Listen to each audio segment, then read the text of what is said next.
अस्सलाम वालेकुम स्टूडेंट्स, हाजिर हूँ नई वीडियो के साथ। और इस वीडियो में हम सॉल्व करने वाले हैं हमारे एक्सरसाइज 18.5। तो स्टूडेंट एक्सरसाइज 18.5 जो है उसको सॉल्व करने से पहले मैं आपको चंद चीज़ें बता दूं। ये कि एक्सरसाइज 18.5 जो है वो टोटली रिलेटेड है हमारी एक्सरसाइज 18.2 से। हमने जैसे एक्सरसाइज 18.2 को सॉल्व किया था वैसे ही हम एक्सरसाइज 18.5 को सॉल्व करेंगे। वही हमारे रिलेशंस निकलेंगे, इक्वेशंस बनेंगी जिसमें से हम कांस्टेंट निकाल रहे होंगे और कांस्टेंट को पुट करके हम फिर एक जनरल इक्वेशन बना रहे होंगे। और जनरल इक्वेशन निकलने के बाद हम जो इसने कंडीशन दी होगी उसको सॉल्व कर रहे होंगे। तो स्टूडेंट आ जाते हैं इसके पहले सवाल पर, उसको जरा समझते हैं कि ये क्या कह रहा है। स्टूडेंट सबसे पहला जो सवाल है इसमें कह रहा है कि if y varies directly as X square. तो स्टूडेंट जब भी डायरेक्टली की बात होगी तो मैं क्या कर रहा हूँ, y is directly proportional to X square, ठीक है। और जब इन्वर्सली प्रोपोर्शनल की बात हो रही होगी तो मैं अपान में वैल्यूज लिख रहा हूँ। अगर कोई कहे कि y is inversely proportional to z या फिर एक्स स्क्वायर तो फिर मैं क्या करूंगा, अपान में वैल्यू लिखूंगा। अच्छा, तो ये होता है इन्वर्सली और डायरेक्टली प्रोपोर्शनल। तो स्टूडेंट इसको जरा समझते हैं ये क्या कह रहा है कि if y varies directly as X square and z। Student यहां पर कह रहा है कि अगर y जो है वो एक्स स्क्वायर और z के हिसाब से वेरी कर रहा है, और कहता है कि यहां पर अगर y की वैल्यू 6 है और x की वैल्यू 4 है और z की वैल्यू मेरे पास 9 है, तो कह रहा है कि मुझे फाइंड करके दो y की equation in terms of x। तो सबसे पहले स्टूडेंट क्या करूंगा, आपको याद होगा कि जब भी हम प्रोपोर्शनल की साइन हटाते हैं तो मैं एक कांस्टेंट देता हूं। तो कांस्टेंट हमने दिया k, प्रोपोर्शनल की साइन हटाई तो इक्वल टू आया, और कांस्टेंट दे दिया मैंने k एक्स स्क्वायर z हो गया स्टूडेंट ये। अच्छा, इसके बाद मैं क्या करूंगा, सबसे पहले k की वैल्यू फाइंड करूंगा। k की वैल्यू मैं क्यों फाइंड कर रहा हूँ स्टूडेंट, अगर मुझे कांस्टेंट की वैल्यू नहीं पता चलेगी तो मैं यहाँ से y की वैल्यू नहीं निकाल सकता। तो सबसे पहले क्या करते हैं, हम k की वैल्यू फाइंड करते हैं। तो k is equal to student ये एक्स स्क्वायर और z यहाँ पर क्या हो रहे हैं, मल्टीप्लाई, इधर आएंगे तो डिवाइड हो जाएंगे इसके साथ। तो स्टूडेंट k की वैल्यू जो अगर निकालनी है तो वो हो जाएगी y अपान एक्स स्क्वायर z। और स्टूडेंट y की वैल्यू मुझे कितनी दी हुई है, 6, और एक्स स्क्वायर की वैल्यू 4 का स्क्वायर और z की वैल्यू 9। ठीक है स्टूडेंट, तो टेबल लग रहा है 3 टाइम्स 2 टाइम्स और यहाँ पर 3 टाइम्स। और इसको ज़रा सॉल्व करते हैं, 2 डिवाइड बाय 16 मल्टीप्लाई बाय 3। तो यहाँ पर टेबल लग रहा है 1 टाइम 8 टाइम, और k की वैल्यू मेरे पास आ जाएगी 1/24। तो स्टूडेंट k की वैल्यू मेरे पास क्या आ चुकी है, 1/24। तो स्टूडेंट जब मैं इस k की वैल्यू इसमें पुट करूंगा तो मुझे पता क्या चलेगा, एक तो मेरी जनरल इक्वेशन बनेगी इसमें से, और दूसरी चीज क्या होगी कि ये जो इसने कहा है कि write y as a function of x and z, तो ये फंक्शन भी हमारा बन जाएगा। कैसे कि y is equals to student k की वैल्यू कितनी है, कि क्या फाइंड की है हमने, k की वैल्यू 1/24, तो 1/24 एक्स स्क्वायर z। तो ये बन गई मेरे पास स्टूडेंट इसकी इक्वेशन जो कि है y का function of x and z। तो ये बन गई स्टूडेंट मेरे पास जनरल इक्वेशन। तो जनरल इक्वेशन बनने के बाद स्टूडेंट इसके बाद जो है वो सवाल क्या कहता है, इसको जरा पढ़ते हैं। कहता है कि determine value of y when x is equals to -8 and z is equals to 12। कह रहा है कि मुझे जो है y की वैल्यू फाइंड करके दो जब x की वैल्यू -8 हो जाए और z की वैल्यू 12 हो जाए। तो स्टूडेंट जनरल इक्वेशन मेरे पास बन चुकी है। मुझे जस्ट क्या करना है, y की वैल्यू फाइंड करनी है जब मेरे पास x की वैल्यू क्या है, -8। तो -8 का स्क्वायर करूंगा क्योंकि जनरल इक्वेशन में स्क्वायर है, और z की वैल्यू क्या है 12, तो मैंने 12 रख दिया। अच्छा स्टूडेंट देखते हैं कि 12 1 टाइम और 2 टाइम, तो स्टूडेंट ये कितना हो जाएगा 1/2, और 8 का स्क्वायर स्टूडेंट कितना होता है मेरे पास, 8 का स्क्वायर मेरे पास होता है 64। स्टूडेंट 64 हो जाएगा ये, और प्लस का होगा, प्लस का किस वजह से स्टूडेंट, क्योंकि -8 मल्टीप्लाई बाय -8 क्या हो जाएगा मेरे पास, प्लस का 64। ठीक है स्टूडेंट, तो टेबल लग रहा है 1 टाइम और 32 टाइम। तो स्टूडेंट y की वैल्यू मेरे पास क्या आ गई, 32। तो स्टूडेंट y मेरे पास क्या आ गया यहाँ पर 32। तो स्टूडेंट यहाँ हो गया हमारे पास क्वेश्चन नंबर 1 सॉल्व। अभी आ जाते हैं हम इसके क्वेश्चन नंबर 2 पर। स्टूडेंट क्वेश्चन नंबर 2 जो है इसमें कह रहा है कि if y varies directly as x। कह रहा है कि y अगर डायरेक्टली वेरी कर रहा है x के हिसाब से एंड u स्क्वायर, और u स्क्वायर के हिसाब से, एंड इनवर्सली मतलब के अपॉन में वैल्यू आने वाली है v और t के। स्टूडेंट ये बन गई इसकी इक्वेशन। अच्छा स्टूडेंट इसके बाद सवाल क्या कह रहा है कि if y is equals to 40, x is equals to 8, u is equals to 5 and v is equals to 3 and t is equals to 2। तो कह रहा है कि सबसे पहले मुझे क्या फाइंड करके दो कि y की value in terms of x। तो स्टूडेंट सबसे पहले क्या करता हूँ कि इसकी प्रोपोर्शनल की साइन हटाता हूँ। तो प्रोपोर्शनल की साइन जब भी हटाई जाती है कांस्टेंट आएगा, तो ये हो जाएगा x U square divide by V T. तो स्टूडेंट अब मुझे क्या करना है, यहाँ से k की वैल्यू निकालनी है सबसे पहले। तो k की वैल्यू निकालने के लिए क्या करूँ, ये वी टी यहाँ क्या हो रहा है डिवाइड, अगर इधर आएगा तो y के साथ मल्टीप्लाई, और यहाँ क्या बच जाएगा मेरे पास k एक्स यू स्क्वायर। तो स्टूडेंट अब यहाँ से k की वैल्यू निकालनी है, ये x और u स्क्वायर के साथ मल्टीप्लाई हो रहे हैं, तो इधर आकर क्या हो जाएगा y we T divide bye x U square k। तो स्टूडेंट अब या ज़रा मैं k की वैल्यू निकालना चाहता हूँ, तो मैं क्या करता हूँ इनकी वैल्यूज पुट कर लेता हूँ। स्टूडेंट y की वैल्यू क्या थी मेरे पास 40, और x की वैल्यू मेरे पास क्या है 8, और t की वैल्यू क्या है मेरे पास, सॉरी y की वैल्यू होगी 40, y उसके बाद v की वैल्यू पुट करेंगे जो कि है 3, उसके बाद t की वैल्यू जो कि है 2, और डिवाइड में क्या आ जाएगा मेरे पास x और u स्क्वायर की वैल्यू। तो स्टूडेंट x की वैल्यू क्या है 8 और u स्क्वायर मतलब कि 5 का स्क्वायर। तो स्टूडेंट जब मैं 40 मल्टीप्लाई बाय 3 मल्टीप्लाई बाय 2 करूंगा तो मेरे पास आंसर आ जाएगा 240 डिवाइड बाय 8 मल्टीप्लाई बाय 25। तो स्टूडेंट 8 मल्टीप्लाई बाय 25 करूंगा तो मेरे पास आंसर क्या आएगा, मेरे पास आंसर आ जाएगा 240 डिवाइड बाय 200, 0 0 के साथ कट जाएगा, ठीक है। और यहाँ पर टेबल लग रहा है, कौन सा टेबल लग रहा है 2 का 10 टाइम्स 12 टाइम्स, फिर से टेबल 5 टाइम्स 6 टाइम्स। तो स्टूडेंट k की वैल्यू मेरे पास क्या आ गई 6/5, ठीक है। ये मेरे पास आ चुकी है k की वैल्यू। अब मैं k की वैल्यू क्या करता हूँ इस इक्वेशन में पुट कर देता हूँ, तो मुझे क्या पता चल जाएगा यहाँ से y की value in terms of x पता चल जाएगी। अच्छा चलें भाई पुट करते हैं और इसमें से आंसर निकालते हैं, जनरल इक्वेशन निकालते हैं। तो y equals to 6/5 X U square divide by V T. तो स्टूडेंट ये मेरे पास आ गई इसकी जनरल इक्वेशन। अब जनरल इक्वेशन आने के बाद मुझे क्या करना है, अब आगे जरा सवाल को पढ़ते हैं। कहता है also find the value of y, कह रहा है y की वैल्यू आपने फाइंड करनी है when x is equals to -2, u is equals to 4, v is equals to 3 and t is equals to -1। तो स्टूडेंट जरा इसमें पुट करते हैं जनरल इक्वेशन में और y की वैल्यू निकाल लेते हैं। तो y is equals to 6 divide by 5, x की वैल्यू कितनी है -2, तो -2 पुट कर दिया मैंने, और u की वैल्यू कितनी है 4, लेकिन उसके ऊपर स्क्वायर है तो मैंने स्क्वायर पे दे दिया, और उसके नीचे अब देखें कि v की वैल्यू कितनी है 3, तो मैंने 3 लिख दिया, और t की वैल्यू -1, ठीक है स्टूडेंट। अब जरा इसको सॉल्व करते हैं और देखते हैं क्या आंसर आता है मेरे पास। तो स्टूडेंट जब मैं इसको सॉल्व करूंगा तो 6 मल्टीप्लाई बाय 12 कितना हो जाएगा मेरे पास। तो स्टूडेंट इसको जरा सॉल्व करते हैं। स्टूडेंट y 4 का स्क्वायर कितना हो जाएगा 16, तो 6 multiply by -2 multiply by 16 divide by 5 multiply bye 3 और मल्टीप्लाई बाय -1। स्टूडेंट इसको ज़रा सॉल्व करते हैं आगे। अब जब मैं इसको सॉल्व करूंगा तो ये कितना हो जाएगा मेरे पास,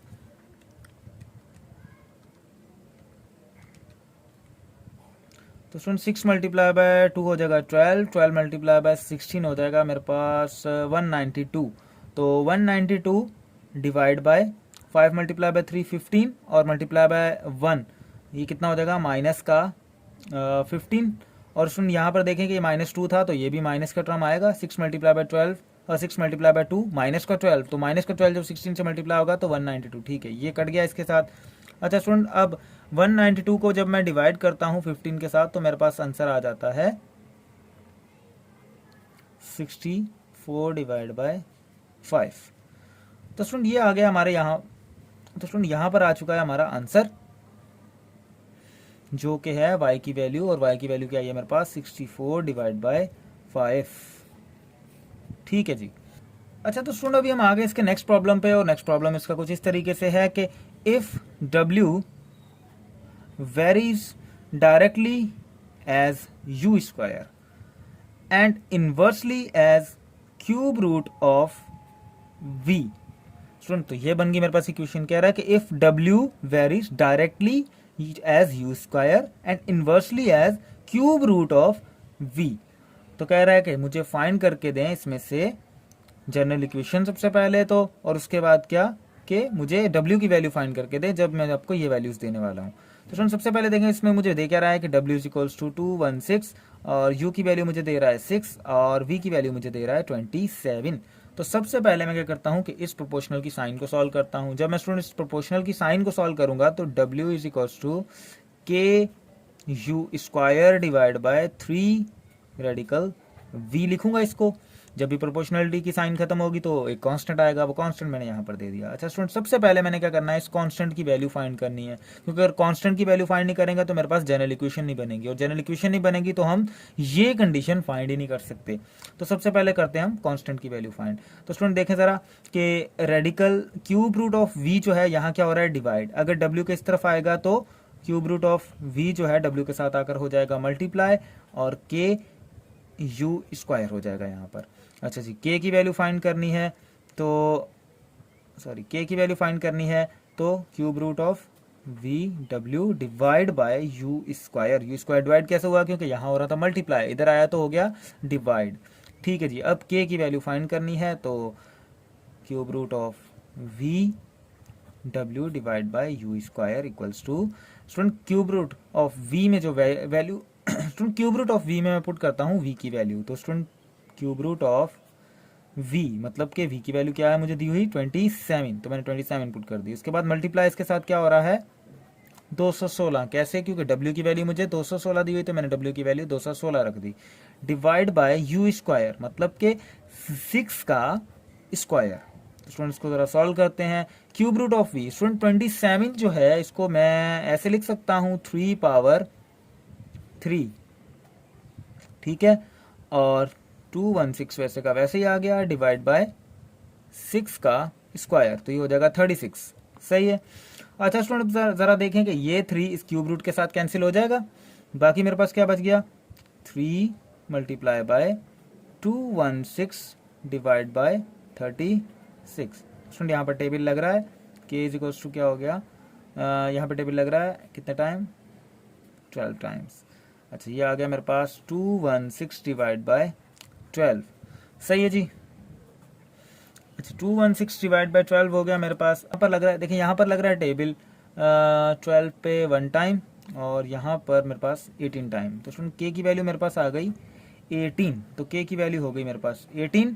अब मुझे क्या फाइंड करना है, इसमें के की वैल्यू पुट करनी है मुझे इस इक्वेशन में। तो मेरे पास आ जाएगी डब्ल्यू की value in terms of you और वी। तो फिर मैं इसमें वैल्यू पुट कर और तो स्टूडेंट अब ये जो के की वैल्यू है मैं पुट करता हूँ इसकी इक्वेशन में। इक्वेशन क्या थी मेरे पास, ये वाली इक्वेशन जो हमने पहली कांस्टेंट बना के लगाई थी।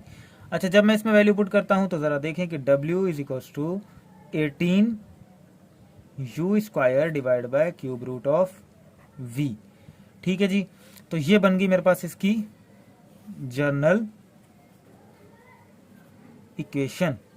ये जनरल इक्वेशन बन गई। अब जनरल इक्वेशन बनने के बाद हमने क्या करना है, W की वैल्यू फाइंड करनी है जब U मुझे 10 दिया हुआ है और V मुझे 125 दिया हुआ है। कह रहा है कि W मुझे फाइंड करके दो जब U की वैल्यू आपके पास 10 है और V की वैल्यू आपके पास 125 है। ठीक है स्टूडेंट, अब फाइंड करते हैं इसको ज़रा। W इज इक्वल्स टू 18 और U की वैल्यू स्टूडेंट क्या है मेरे पास 10, तो 10 का square divide by cube root of V। Student V की वैल्यू क्या है 125। ठीक है जी। अच्छा स्टूडेंट अब देखें कि ये 125 जो है इसको मैं ऐसे भी तो लिख सकता हूँ 5 पावर 3, क्योंकि 5 पावर 3 जो है वो क्या होता है 5 multiply by 5 multiply by 5 equals to 125 ही हो जाएगा। तो स्टूडेंट इसको मैं ऐसे लिख सकता हूँ, तो मैं लिखता हूँ 18 10 power 2 divide by cube root of 5 power 3। तो स्टूडेंट ये 3 इस क्यूब रूट के साथ कैंसिल, तो बाकी मेरे पास क्या बच गया, बाकी मेरे पास बच गया 18 मल्टीप्लाई बाय 10 का स्क्वायर स्टूडेंट क्या होता है 100, तो 100 लिख लिया डिवाइड बाय 5। अच्छा जी, अब W की वैल्यू क्या आ जाएगी मेरे पास स्टूडेंट, यहाँ पर टेबल लग जाएगा 1 टाइम और 50 टाइम। 18 मल्टीप्लाई बाय 15 कितना हो जाएगा स्टूडेंट मेरे पास, 18 मल्टीप्लाई बाय 15 हो जाएगा मेरे पास 900। स्टूडेंट ये आ गया मेरे पास W की वैल्यू जो कि है 900। तो स्टूडेंट अभी हम आ जाते हैं इसके नेक्स्ट प्रॉब्लम पे। क्वेश्चन नंबर है 4। इसमें कह रहा है कि if the time period t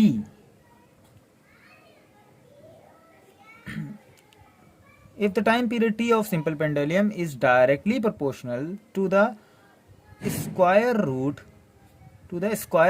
of its length and inversely proportional to the square root of acceleration due to gravity. Student acceleration due to gravity होती है g। अच्छा जी, अब कह रहा है कि मुझे सबसे पहले तो इसमें वैल्यूज फाइंड करके दो। कहता है t की वैल्यू यहाँ पर 2 है, l की वैल्यू यहाँ पर 100 सेंटीमीटर्स है और g की वैल्यू यहाँ पर 9.8। तो स्टूडेंट जरा देखें कि यहाँ पर जो लेंथ है मुझे वो क्या दी हुई है 100 सेंटीमीटर। स्टूडेंट अब एक चीज़ आपने ध्यान में रखनी है कि ये चीज़ याद रखना कि जब भी आप फिजिक्स के न्यूमेरिकल्स कर रहे हैं या फिर आप मैथमेटिक्स के न्यूमेरिकल कर रहे हैं, अगर आपको ऐसी वैल्यूज़ दे दी जाती हैं जिसमें आपको सब यूनिट्स का यूज़ किया गया है, जैसे लेंथ का यूनिट मीटर होता है लेकिन यहाँ पर एक सब यूनिट यूज़ किया गया है जो कि है सेंटीमीटर। तो सबसे पहले मुझे क्या करना पड़ेगा, इस सेंटीमीटर को दोबारा से एसआई यूनिट में लाना है। तो स्टूडेंट अब इसको मैं किस में लाऊंगा, एसआई यूनिट में। 100 सेंटीमीटर्स है लेकिन हमारे पास लेंथ का यूनिट मीटर्स होता है, आपने फिजिक्स में पढ़ा होगा ये चीज़। तो इसको मैं क्या करूंगा, मीटर्स में लेके आऊंगा। मुझे पता है कि 1 मीटर में 100 सेंटीमीटर्स होते हैं, तो 1 मीटर में अगर 100 सेंटीमीटर्स होते हैं तो ये मैं ऐसे लिख सकता हूं कि ये 100 मीटर्स के इक्वल है। ठीक है, तो लेंथ मेरे पास आ गई 100 मीटर्स और ये ग्रेविटी जो है इसका जो यूनिट होता है वो मीटर पर सेकंड स्क्वायर होता है, जो एक्सेलरेशन का होता है आपने पढ़ा होगा एक्सेलरेशन का यूनिट भी। अच्छा स्टूडेंट, तो ये आ गई मेरे पास इनकी सारी वैल्यूज। अब हम चले जाते हैं इसकी इक्वेशन की तरफ। तो स्टूडेंट ये बनी थी मेरे पास इक्वेशन। अब इस इक्वेशन में क्या करना है, सबसे पहले आपने इस प्रोपोर्शन को हटाना है और एक कांस्टेंट लगाना है जो कि है k। अच्छा, अब सबसे पहले क्या करूंगा, मैं इस k की वैल्यू फाइंड करूंगा। अगर मैं k की वैल्यू नहीं फाइंड करता तो मैं क्या कर सकता हूं यहाँ पर फिर इस, तो सुन सबसे पहले मैं क्या करूंगा, इसमें k की वैल्यू फाइंड करूंगा। तो k की वैल्यू अगर फाइंड करते हैं तो रेडिकल g यहाँ पर क्या हो रहा है, डिवाइड, और इधर आएगा तो मल्टीप्लाई। तो radical g t equals to k और रेडिकल l यहाँ पर क्या हो रहा है, मल्टीप्लाई, इधर आएगा तो डिवाइड होगा इसके साथ, तो रेडिकल l। अच्छा, k की वैल्यू मेरे पास आ गई है भाई, k is equals to radical g t divide by l। ठीक है स्टूडेंट, अब देखें ज़रा कि g की वैल्यू, l की वैल्यू, t की वैल्यू मुझे पता है, दी हुई है उन्होंने मुझे सवाल में। तो k की वैल्यू मैं फाइंड कर सकता हूँ। तो स्टूडेंट k की वैल्यू अगर मुझे फाइंड करनी है तो k is equals to radical g। तो g की वैल्यू क्या है 9.8, t की वैल्यू मुझे दी हुई है 2 और स्टूडेंट l की वैल्यू जो मैंने कन्वर्ट करके निकाल ली है वो है 1। ठीक है, अच्छा अब 9.8। तो स्टूडेंट जब मैं रेडिकल 9.8 लिखता हूँ तो मेरे पास वैल्यू आ गई इसकी 3.13 और आगे भी वैल्यूज़ हैं लेकिन हम बस 2 ही वैल्यूज़ ले लेते हैं। तो मल्टीप्लाई बाय 2 डिवाइड बाय 1। अब डिवाइड बाय 1 लिखे ना लिखें कोई फ़र्क नहीं पड़ता। ठीक है, तो सुन जब मैं 3.13 मल्टीप्लाई बाय 2 करूँगा तो मेरे पास आंसर क्या आ जाएगा। तो सुन मेरे पास इसका आंसर आ जाएगा 6.26। ठीक है, तो k मेरे पास आ गया 6.26। तो सुन मैं क्या करता हूँ, इस k को उठाकर इसमें पुट कर देता हूँ। जब मैं इसमें पुट करूँगा तो क्या होगा, मेरे पास t की वैल्यू आ जाएगी in terms of l and g। तो सुन इसको पुट करते हैं ज़रा तो और मेरे पास बन जाएगी एक जनरल इक्वेशन। तो k की वैल्यू आई है 6.26 और multiply by radical l divide by radical g। तो सुन ये क्या बन गई मेरे पास इसकी जनरल इक्वेशन। अच्छा जी, ये बन गई मेरे पास इसकी जनरल इक्वेशन। इस जनरल इक्वेशन बनने के बाद हमने क्या करना है, अब पढ़ते हैं जरा सवाल को आगे। कह रहा है कि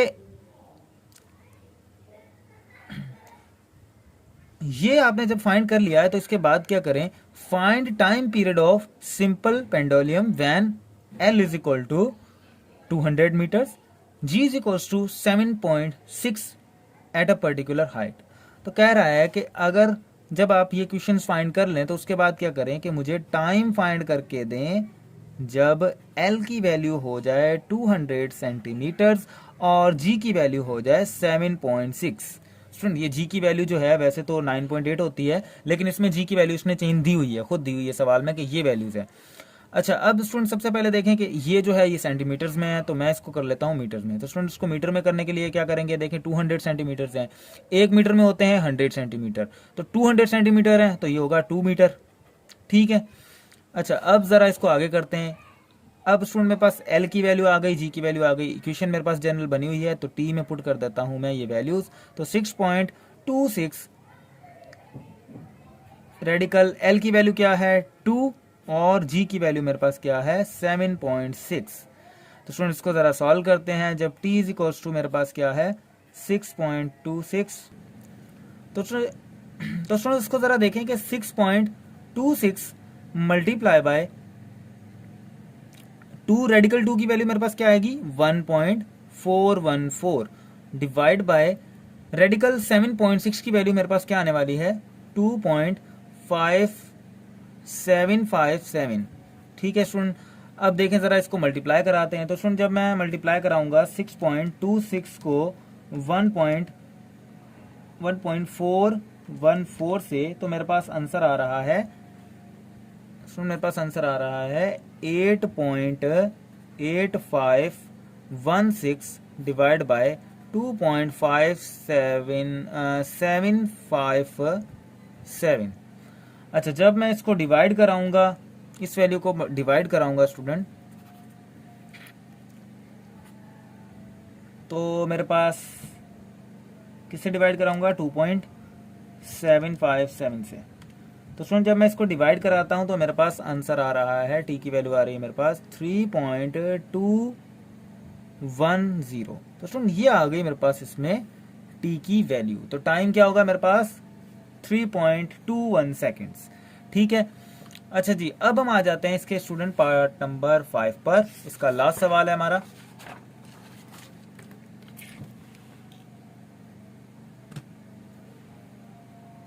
तो स्टूडेंट क्वेश्चन नंबर 5 को जरा देखते हैं। क्वेश्चन नंबर 5 जो है इसमें कह रहा है कि द वॉल्यूम ऑफ पार्टिकल।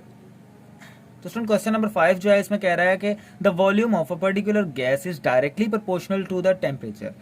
कह रहा है कि अगर V जो है हमारा जो वॉल्यूम है वो डायरेक्टली प्रोपोर्शनल है टेम्परेचर के and inversely proportional to the square root of its pressure. Pressure के स्क्वायर रूट से इनवर्सली प्रोपोर्शनल है। तो कह रहा है कि अगर यहां पर V जो है वो 100 है, T जो है वो 30 है और P जो है वो 64 है, तो क्या करना है, सबसे पहले तो V in terms of T and P find करना है और उसके बाद मुझे क्या करना है कि V की वैल्यू फाइंड करनी है जब T मेरे पास 60 हो जाएगा और P मेरे पास 81 हो जाएगा। तो आइए जरा इसको सॉल्व करते हैं। सबसे पहले मैं क्या करूंगा, प्रोपोर्शनल की साइन हटाऊंगा। तो स्टूडेंट प्रोपोर्शनल की साइन हटाऊंगा तो यहाँ पर एक कांस्टेंट आएगा, वो कांस्टेंट जो है इसको फिर मैं क्या करूंगा, इसकी वैल्यू फाइंड करूंगा। अच्छा जी, कांस्टेंट की वैल्यू फाइंड करनी है तो रेडिकल P जो है वो इधर आएगा, तो V के साथ रेडिकल P आकर हो जाएगा मल्टीप्लाई, और T और K इधर ही पड़ा हुआ है। अच्छा, T जो है यहाँ क्या हो रहा है, K के साथ मल्टीप्लाई, अगर इधर आता है तो radical P V divide by T हो जाएगा। ठीक है स्टूडेंट, अब क्या करना है मुझे, इसमें से K की वैल्यू मैं फाइंड कर सकता हूँ क्योंकि V, T और P की वैल्यू मुझे दी हुई है। तो K की वैल्यू हम फाइंड करते हैं। K की वैल्यू कैसे फाइंड करेंगे, K is equals to radical P V divide by T। तो स्टूडेंट K की वैल्यू अगर फाइंड करनी है मुझे तो P की वैल्यू क्या दी हुई है मुझे 64 रेडिकल, और V की वैल्यू मुझे दी हुई है 100 और डिवाइड बाय T की वैल्यू मुझे दी हुई है 30। तो स्टूडेंट अब 64 P की वैल्यू थी तो मैंने P की वैल्यू 64 रख दी और ऊपर रेडिकल था तो वैसे का वैसे ही आ गया। अच्छा स्टूडेंट, अब देखें कि ये 0 इसके साथ कट जाएगा। ठीक है, और रेडिकल 64 जो है इसको मैं कैसे लिख सकता हूं,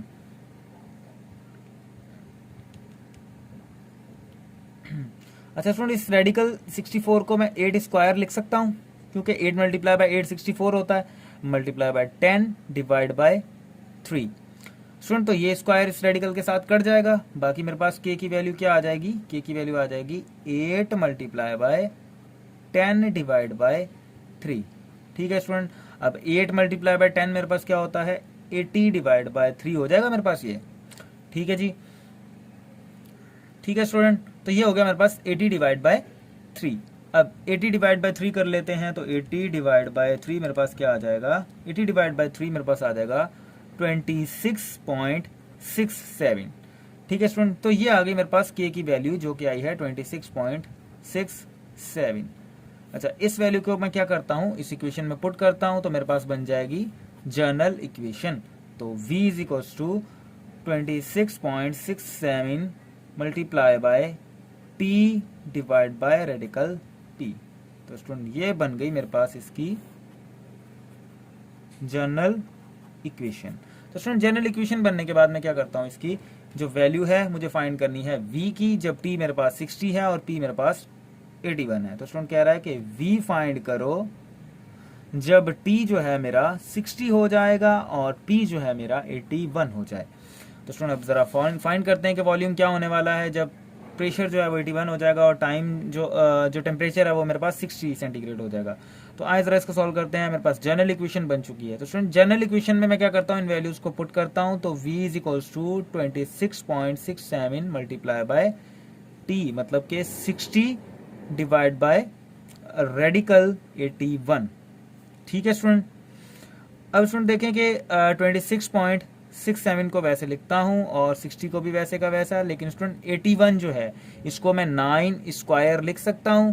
तो मैंने लिख दिया स्टूडेंट 9 स्क्वायर रेडिकल। तो ये स्क्वायर और रेडिकल आपस में कैंसिल हो जाएंगे। मेरे पास वैल्यू क्या बच गई, 26.67 मल्टीप्लाई बाय 60 डिवाइड बाय 9। तो स्टूडेंट अब देखें ज़रा कि अगर मैं इसमें से वैल्यूज़ निकालता हूँ तो 60 डिवाइड बाय 9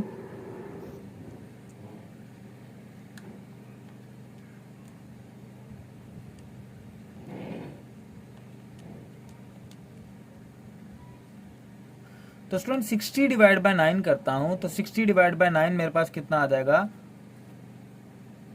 26.67 मल्टीप्लाई बाय, तो स्टूडेंट 60 डिवाइड बाय 9 मेरे पास आ जाएगा 6.667। तो स्टूडेंट जब मैं इस 6.667 को मल्टीप्लाई कराऊंगा 26.67 से तो मेरे पास आंसर आ जाएगा, वॉल्यूम मेरे पास आ जाएगा 177.8। तो स्टूडेंट ये आ गया मेरे पास इसका आंसर। ठीक है स्टूडेंट, तो उम्मीद करता हूं कि आपको ये वीडियो पसंद आई होगी। अगर आपको ये वीडियो पसंद आई है तो अपने दोस्तों के साथ शेयर करें और इसी वीडियो को लाइक भी करें और सब्सक्राइब भी करें। अगर आपको कोई मसला आता है तो आपने कमेंट सेक्शन में कमेंट करना है, वहां पर आपको प्रॉपर रिप्लाई मिल जाएगा। इसी के साथ आज की वीडियो को खत्म करते हैं। मिलते हैं अपनी नेक्स्ट वीडियो में, और जिसमें हम सॉल्व कर रहे होंगे एक्सरसाइज 18.6। अल्लाह हाफिज।